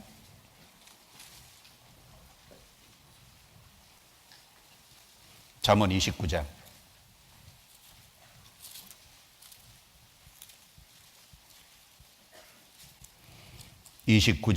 19절부터 21절 제가 읽겠습니다. 19절부터 21절. 종은 말로만 하면 고치지 아니하나니 이는 그가 알고도 청종치 아니함이니라. 내가 언어에 조급한 사람을 보느냐 그보다 미련한 자에게 오히려 바랄 것이 있느니라. 21절은 같이 읽습니다. 종을 어렸을 때부터 곱게 양육하면 그가 나중에는 자식인 채 하리라. 자, 여기 종이라고 했는데 이걸 우리가 교훈 받을 때 우리 육체는 우리 마음의 종이 돼야 되거든요. 그렇지 않습니까? 이 육체의 본성은 종으로 생각하고요, 잘 다스리는 거예요. 다스려야 되는 거예요. 종이 어렸을 때 잘못하는데 그걸 내버려 두면 나중에는 주인처럼 행세하잖아요. 우리 속에 성령이 들어와 계시는데 그 성령의 인도를 받아서 우리 육체의 본성을 다스려야 되지 않겠어요? 종처럼 다스려야 됩니다. 여기 22절에 노하는 자는 다툼을 일으키고 분하여 하는 자는 범죄함이 많으니라. 노하는 자는 다툼을 일으킵니다. 분하여 하는 자는요, 범죄함이 많습니다. 요즘에 그 사회적으로 문제가 되는 게요, 분노 조절 장애라는 게 있어요. 자기 분노를 다스리지 못하는 건데, 물론 여러 가지 이유가 있을 수 있어요. 그런데 그 중에 하나가 어렸을 때 분노를 다스리는 법을 배워야 되거든요. 자기 마음으로 자기 분노를 다스려야 되거든요. 억울한 걸 당해도, 여러 가지 불의한 걸 당해도 그걸 견디는 것을 훈련이 되고 해야 되는데, 억울한 것을 못 견디고 자기가 오해받는 것을 못 견디고 자기 올라오는 분노를 못 다스리고, 그게 어렸을 때부터 한 가지 이유가 못 다스려서 그런 거잖아요. 못 다스려서. 그걸 다스리는 훈련이 필요하거든요. 그런데 특별히 구원받은 사람은 감사한 게 그걸 다스릴 수 있는 성령도 와 계시고 그걸 다스릴 수 있는 말씀도 있고, 그리고 내 마음의 분노와 여러 가지가 올라올 때 어떻게 하면 돼요? 무릎 꿇으면 되잖아요. 주님 앞에 무릎 꿇으면 그 순간에 주님이 그 마음을 다스려 주잖아요. 기도할 수 있지 않습니까?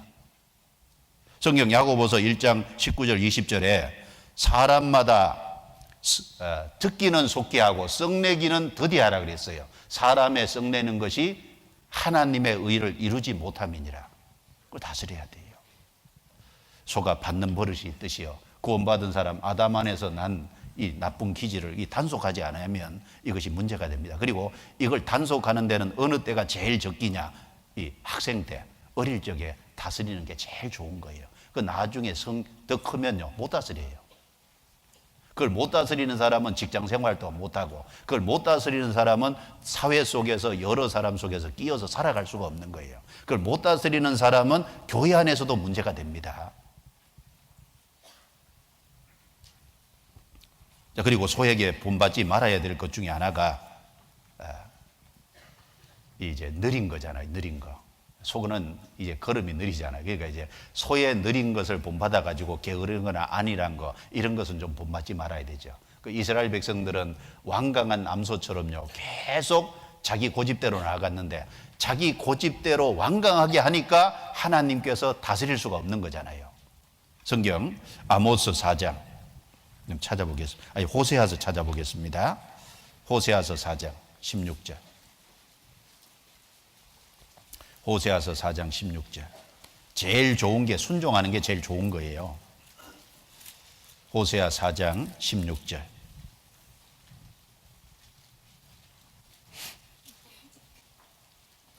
자, 같이 읽겠습니다. 이스라엘은 완강한 암소처럼 완강하니 이제 여호와께서 어린 양을 넓은 들에서 먹인같이 저희를 먹이시겠느냐?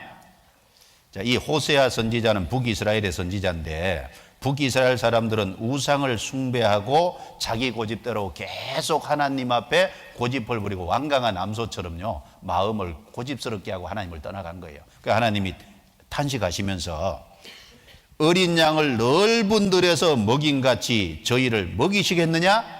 그럴 수 없게 됐다는 거잖아요. 결국 북이스라엘이 아수르의 심판을 받고 망했지 않습니까? 완강한 암소처럼 되면 안 되고, 소는 순종을 잘하잖아요. 순종하는 것이 최선의 선택인 겁니다. 자, 그리고 소는 순종을 하지만 가끔 들이받는 것도 있고 완강한 것도 있으니까 그 소를 다스리기 위해서 소모는 막대기가 필요한 거지 않습니까? 그 사사기 3장 31절에 보면은 소모는 막대기로 삼갈은 블레셋 사람 300명을 쳐 죽였다 그랬는데 그 소모는 막대기가 필요한 거예요. 그래서 구원받은 사람은 이 소는 정한 짐승으로 구원받은 사람의 그림자인데 이 구원받은 사람을 다스리는 징계의 채찍이 필요한 겁니다. 하나님은 우리를 때때로 징계하세요. 징계는 하시지만 멸망은 없잖아요. 아예 버리시려고 하는 게 아니라 고치시려고 하는 거잖아요. 그러니까 감사해야 됩니다. 하나님의 징계의 손길을 그걸 싫어하면 안 돼요. 징계는 다 받는 것이 오늘 없으면 사생자요 참마들이 아니라 그랬습니다. 그리고 소가 수인의 말에 잘 순종하는 것처럼 마지막으로 하나만 생각해 보면 우리가 어디에 순종해야 될까요?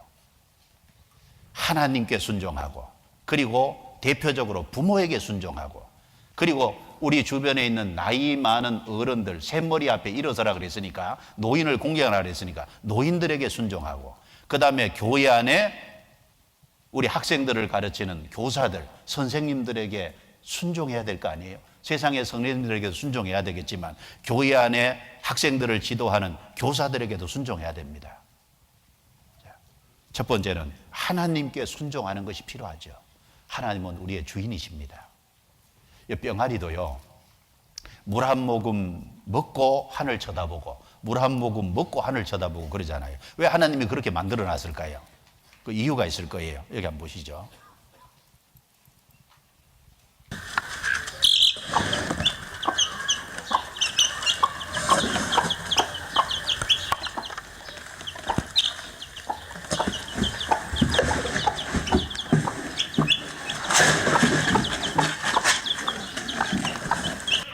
참 신기하게 만들어 놨어요.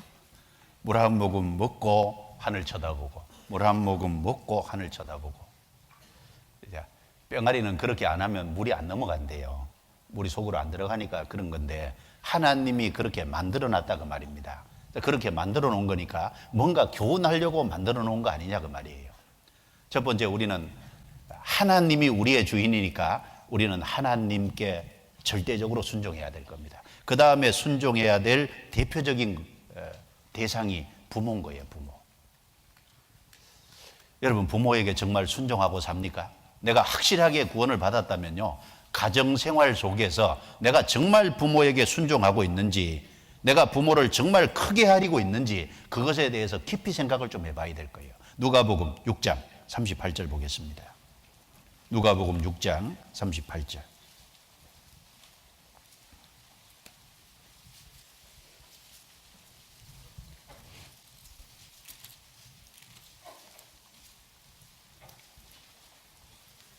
누가복음 6장 38절. 자, 같이 읽어보겠습니다. 주라 그리하면 너희에게 줄 것이니 곧 후히 되어 누르고 흔들어 넘치도록 하여 너희에게 안겨주리라. 너희의 헤아리는 그 헤아림으로 너희도 헤아림을 도로 받을 것이니라. 여기 너희의 헤아리는 그 헤아림으로 너희도 헤아림을 도로 받을 것이니라.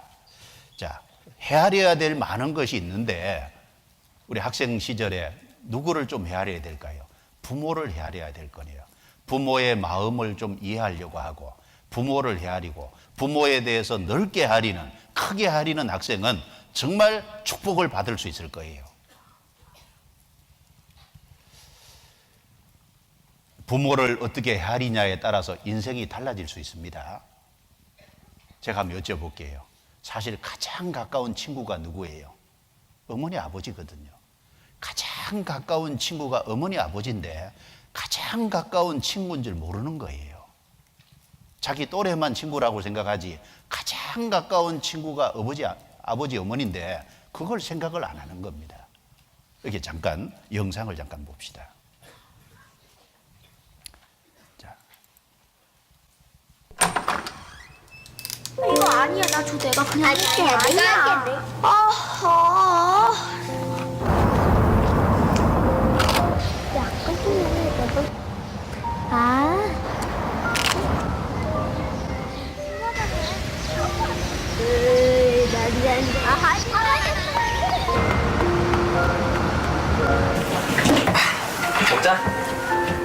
핸드폰 좀 그만하고 먹자. 알았어.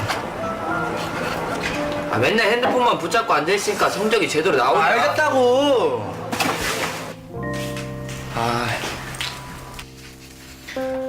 또 뭐해? 그만해. 알겠으니까 빨리 줘. 눈 나빠지니까 그만하라고. 알겠으니까 빨리 달라고. 그러니까 항상 성적이 안... 진짜.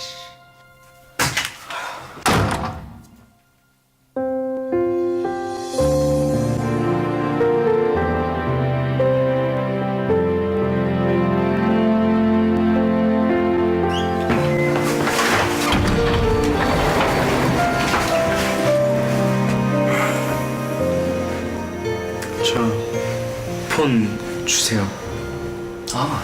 그렇지? 아니 폰 달라니까요. 건강에 좋아 보고. 진짜.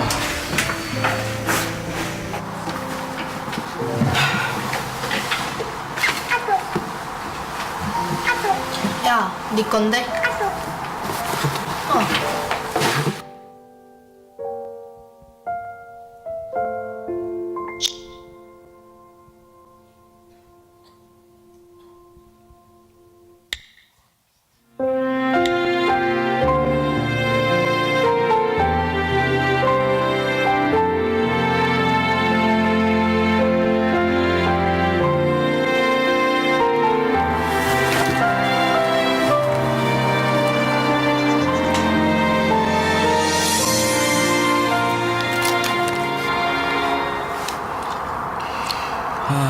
시다.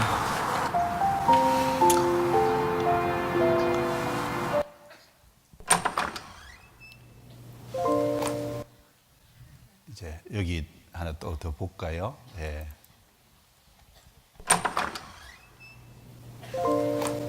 아빠? 아니, 괜찮아. 일어나서 학교 가자. 그래도 가야 돼. 아버지 날씨 엄청 따뜻했잖아. 다음에도 같이 도와줘. 어제 점심밥이 뭐였더라? 오징어 볶음. 맞다. 나 그거 한 입만. 믿고 먹어. 이거 다음 거 보려면 어떻게 해야 되는 거야? 내가 어떻게 알아? 너 렌즈 꼈니? 그런 거 할 시간에 공부나 한 자리 여보세요? 왜 전화했어? 지금 여기서 뭐 하는 거야? 왜 남의 방을 뒤지고 그래? 너 내가 틴트 바르고 학교 다니지 말라 그랬지? 몰라 줘. 주긴 뭘 줘? 너 선생님이 학교에 이런 거 바르고 다니는 거 아셔? 틴트를 바르든 말든 무슨 상관이야? 내 방에서 나가.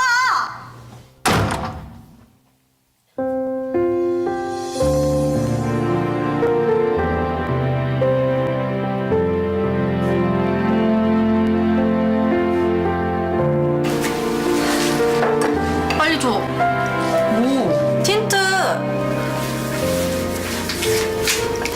이게 뭐야? 먹어. 피부에 좋대. 뭐야? 아침은 안 먹어.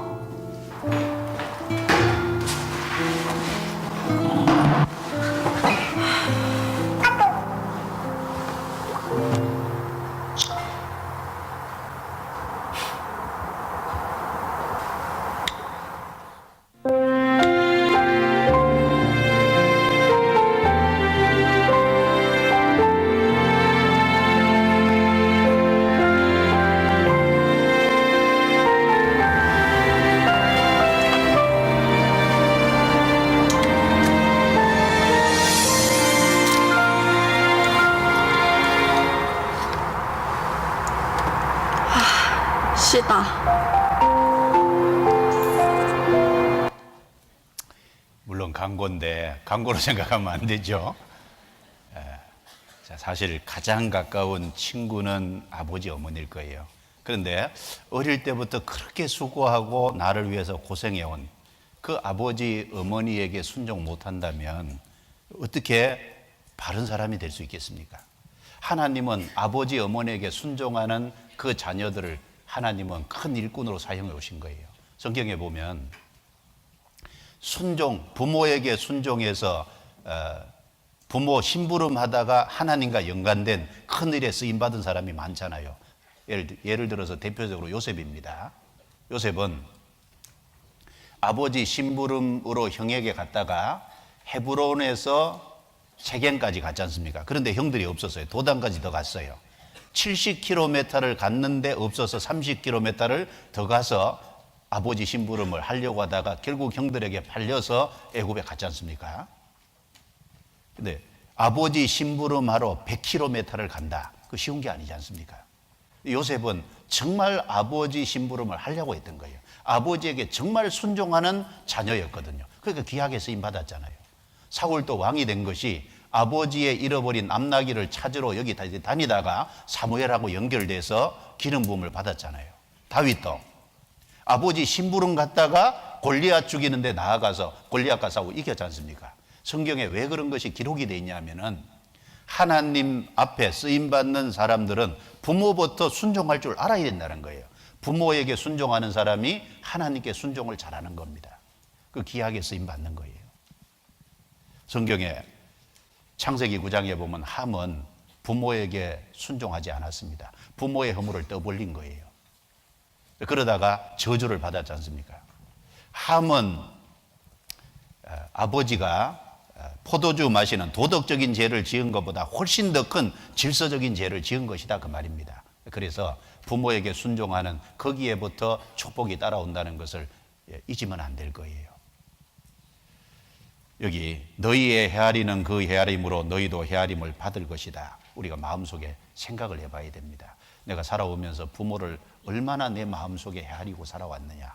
정말 내 가까이에 계셨고 그리고 나를 위해서 항상 염려하시고 더군다나 내 부모가 구원받은 크리스찬이라면 적어도 내가 잘 되기를 바라고 신앙생활을 잘하기를 바라고 계속 기도해주고 무릎 꿇고 살아오신 분일 건데 그런 부모에게 순종하는 건 당연하지 않냐 그 말이에요. 내가 부모를 얼마나 헤아렸냐. 부모를 크게 헤아려야 될 거예요. 그리고 부모를 정말 헤아린다면 보답하는 게 뭐죠? 부모 말을 잘 들어야 될 거예요. 사실 부모가 부탁하는 게 몇 가지 아닙니다. 많은 게 아닌 거예요. 성경 한번 봅시다. 잠언 6장. 잠언 6장.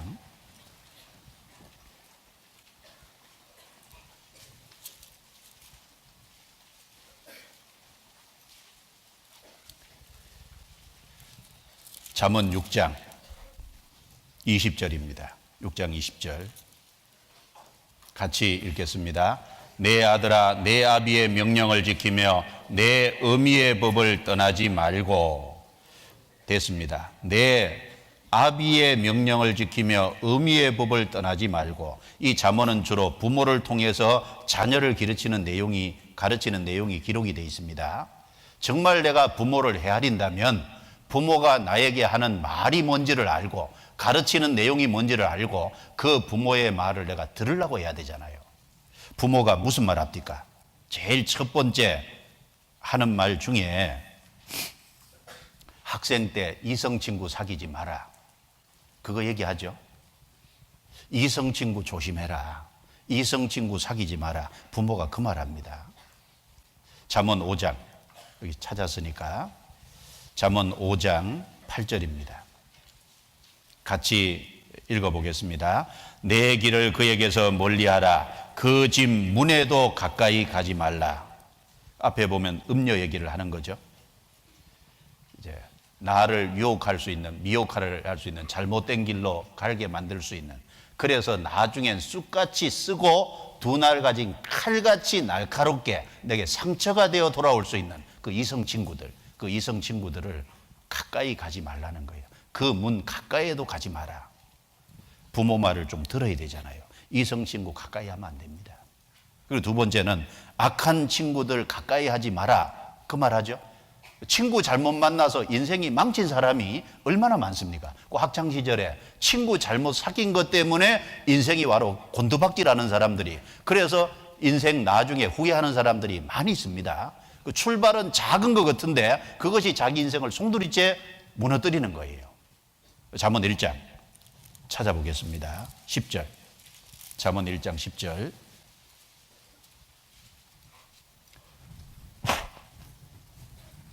자, 같이 읽겠습니다. 내 아들아 악한 자가 너를 깰지라도 쫓지 말라. 악한 자가 너를 깰지라도 쫓지 말라. 이 주변에 악한 친구들요, 잘못된 것 가운데로 유혹이 될 수 있는 그런 친구들을 공적으로는 같이 생활하고 있으니까 공적으로는 상대하지만 개인적으로 가까이 하면 안 됩니다. 그런 데서 딱 구별이 돼야 될 거예요. 그리고 부모가 하는 말이 술, 담배 절대 하지 마라 그 말이죠. 학창시절에 술, 담배 하지 마라. 성경 잠언 23장에는 술을 보지도 말지니라 라고 말씀했잖아요. 어릴 적에 호기심 가지고 술을 홀짝홀짝 마시고 그럼 나중에 습관 들고 중독됩니다. 술 때문에 인생을 망친 사람이 많잖아요. 우리나라의 많은 싸움과 많은 문제 중에 술 때문에 일어나는 것이 얼마나 많아요. 그리고 담배 같은 거 피우면 안 될 겁니다. 그리고 부모님이 하는 말씀 중에 뭐가 있습니까? 공부해라. 그러니까 그 시절에 학창 시절에 할 수 있는 것이 공부잖아요. 공부 안 하면 할 게 없잖아요. 그 공부 안 하는 시간이 많이 남으면 그 남는 시간 가지고 엉뚱한 행동을 하거든요. 근데 공부를 부지런히 하는 사람은 자기가 할 일이 있으니까 다른데 눈 돌릴 시간이 없는 거예요. 성경 잠언 22장 찾아보겠습니다. 잠언 22장. 잠언 22장 29절. 같이 읽겠습니다. 내가 자기 사업에 근실한 사람을 보았느냐? 이러한 사람은 왕 앞에 설 것이요 천한 자 앞에 서지 아니하리라. 내가 자기 사업에 근실한 사람을 보았느냐? 근실하게 자기 위치에서 자기 할 일을 묵묵히 하면 그 사람이 왕 앞에 선다는 것은 이제 이 세상에서도 하나님 보실 때 합당한 위치에 올려준다는 말입니다. 그리고 이 성경에 주님은 만왕의 왕이시고 만주의 주잖아요. 우리가 주님 앞에 귀하게 쓰임 받는다는 것에 가르침도 됩니다. 어쨌든 학생 때 자기 사업이 뭐냐? 공부잖아요. 공부 안 하면 그 시간이 남으니까 게임을 하든가 오락을 하든가 다른 것에 미혹이 되든가 이제 그런 친구를 만나러 다닌다든가 그런 것에 미혹될 수 있는 거예요. 그리고 구원받은 부모라면 자녀에게 하는 말이 뭡니까? 성경 가까이 해라. 교회를 가까이 해라. 모임에 꼭 나가라. 그런 말 부모가 하죠. 그리고 부모가 하는 말씀 잘 들어서 성경 가까이 하고 그리고 교회를 가까이 하고 잘 생각해 봐요. 만약에 교회가 없었더라면 내가 말씀을 어디서 듣고 내가 구원을 어디서 받냐는 내가 신앙생활 하는데 나는 연약해서 마음이 쉽게 무너지는데 마음이 자꾸 새롭게 되고 이 동계수련회도 모아서 우리 마음을 새롭게 해주잖아요. 교회가 없으면 그런 일을 어디서 할 수 있냐 그 말이에요. 교회가 없으면 내가 불량화가 될 수 있는 거예요. 교회가 없으면 내가 구원을 못 받는 거예요. 교회를 소중하게 생각해야 되거든요. 그 모임을 소중하게 생각하고 형제 자매들이 있는 곳에 자주 나가야 될 거예요. 그래서 순종을 하되 부모에게 순종을 잘해야 됩니다. 순종해서 실패하면 모든 것을 실패하는 거예요. 성경 창세기부터 요한계시록까지 이 성경 안에 순종 잘하는 사람이 하나님께 귀하게 쓰임 받았잖아요. 잘 생각해 봐요. 아담은 실패를 했습니다. 불순종해서. 예수님이 오셔서 십자가에 죽으심으로 하나님의 뜻 가운데 복종하심으로 구원을 완성하시고 우리를 구원할 수 있는 복음을 전하게 됐습니다. 그 이후로 이제 그리스도 안에 우리를 불러서 구원을 받게 해주신 것은 순종 잘하는 사람으로 만들기 위해서 우리를 구원해 주신 거예요. 이제 하나님께 순종하고 부모에게 순종해야 됩니다. 한번 따라해 보죠. 예 아버지 어머니. 집에 가서요. 예 아버지 어머니. 그거 잘해봐요. 이 공손하게 말할 적에 톤만 좀 놓쳐도요. 그 얼마나 부모가 기뻐하시겠어요. 공손하게 하는 것이 모든 허물을 감하는 것이 됩니다. 성경 전도서 10장을 한번 보겠습니다. 전도서 10장 4절입니다. 전도서 10장 4절. 자, 같이 읽겠습니다. 주권자가 내게 분을 일으키거든 너는 내 자리를 떠나지 말라. 공순이 큰 허물을 경하게 하느니라. 공손한 태도, 공순한 태도 이런 것이 큰 허물이 있을지라도 그걸 감하는 것이 되는 겁니다. 부모님이 말씀하시면요. 예 어머니, 예 아버지 그렇게 해보세요. 그리고 목소리 톤을 좀 낮춰보세요. 그리고 부모님이 나를 위해서 얼마나 고생하고 있다는 걸 생각하고 좀 부모님을 마음에서 넓게 하려 보세요. 부모님도 완벽한 분이 아니잖아요. 실수할 수 있죠. 그러나 부모님이 잘하고 못하고를 떠나서 부모가 없으면 내가 이 세상에 존재할 수가 없잖아요. 나를 낳아주신 그 사실 하나만 가지고도 사실은 존중을 받아야 되는 겁니다. 부모가 자식에게 해주는 건 당연한 거다. 학생들 입장에서 이렇게 받으면 안 될 거예요. 그건 부모 입장에서 그렇게 생각해야 되는 거고, 학생 입장에서는 감사하게 생각해야 되는 거잖아요. 당연한 것을 하는 게 아니라 나에게 해주는 거니까 감사하게 받아야 되는 거예요. 감사하게 받는다면 더 순종할 수 있는 마음을 가지게 될 수 있을 겁니다. 그래서 바깥에 나가서 좀 시간이 늦고 그러면 전화 한 통을 해주면 부모님이 얼마나 고마워요. 꼭 부모가 전화하도록 기다리고 있어요. 물론 이제 자기가 바쁘다고 뭐 잊어먹고 있을 수 있지만 부모가 기다리고 있다고 생각하면은요, 부모 마음을 헤아린다면 전화 한 통 미리 할 수 있잖아요. 요즘 휴대폰 다 갖고 있으니까. 그 부모님이 얼마나 기쁘시겠어요. 그래서 2019년 한 해는요, 부모님에게 순종을 잘하는 우리 학생들이 좀 돼보세요. 하나님이 소를 일부러 만들어 놓으신 것도 순종을 잘하는 것을 가르쳐 주려고 우리를 교훈시키려고 만들어 두신 겁니다. 하나님께 순종하고 부모님께 순종하는, 그리고 교사들에게 순종하는 그것을 좀 잘하시면 좋겠습니다. 기도드리고 마치겠습니다. 하나님 감사합니다. 우리에게 소중한 시간을 주셔서 소를 통해서 우리가 배우고 교훈받게 해주신 것을 감사합니다. 소에게 여러 가지 본성과 본능을 부여하신 것은 구원받은 우리 성도를 가르치기 위한 하나님의 배려인 줄 알고 감사합니다. 소를 유심히 잘 관찰하고 우리가 소처럼 묵묵히 순종하고 자기 위치에서 부지런히 일하고 소가 책임질을 함으로 힘있게 활동할 수 있듯이 우리가 하나님의 말씀을 마음판에 잘 묵상함으로 힘있는 삶을 한 해 살아갈 수 있게 도와주옵소서. 주께 모든 것을 의탁합니다. 우리를 구원해 주신 주 예수님 이름으로 기도드리옵니다. 아멘.